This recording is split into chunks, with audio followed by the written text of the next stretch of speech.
বলেছিল একের পর এক বিষয় তারা হাজির করতেই থাকবে। এবার হাজির হলো তেমনি আরেক বিস্ময়কর মিসাইল।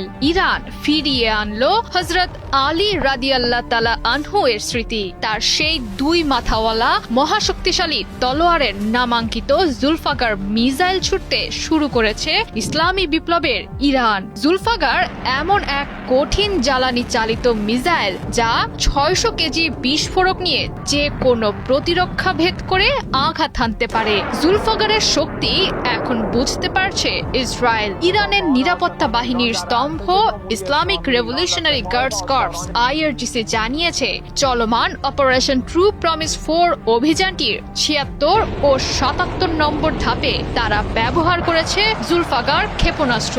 এটি ব্যবহার করেই তারা লক্ষ্যবস্তু করছে উপসাগরীয় অঞ্চলে থাকা মার্কিন সামরিক ঘাঁটিগুলো। 200-র বেশি সার্ভিস ও ফিচারে লেনদেনের সব বিকাশ অ্যাপে সম্ভব। দীর্ঘমেয়াদী ক্ষয়যুদ্ধ চালিয়ে আমেরিকা ও ইসরায়েলের সামরিক সক্ষমতা ক্রমশ কমিয়ে আনতে তরল জ্বালানি চালিত ব্যবহৃত ক্ষেপণাস্ত্রের বদলে IRGC ব্যবহার করছে নতুন কঠিন জ্বালানির জুলফাকার ক্ষেপণাস্ত্র। জ্বালানিতে পরিবর্তন আনার মাধ্যমে ইরান এখন খুব কম সময়েই তাদের রোড মোবাইল লঞ্চার বা স্থায়ী লঞ্চার থেকে ক্ষেপণাস্ত্র ছুটতে পারছে।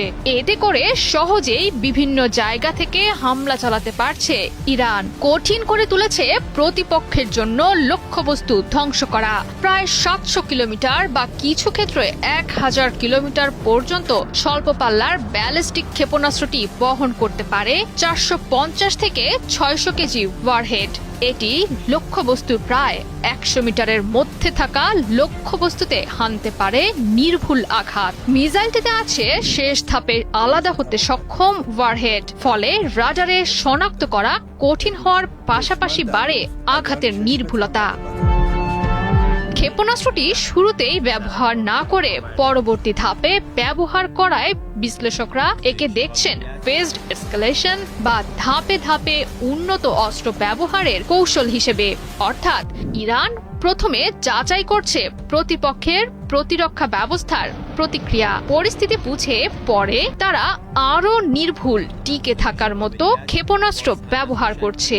প্রায় 70টির বেশি ধাপে চালানো হামলায় ইরানের কৌশলগত উদ্দেশ্য হলো একেবারেই বড় আঘাত না হেনে ধীরে ধীরে ক্ষতি করে শত্রুর প্রতিরক্ষা ব্যবস্থাকে নড়বড়ে করে ফেলা। এতে করে শত্রুর প্রতিরক্ষা খরচও বাড়ে অনেকটাই।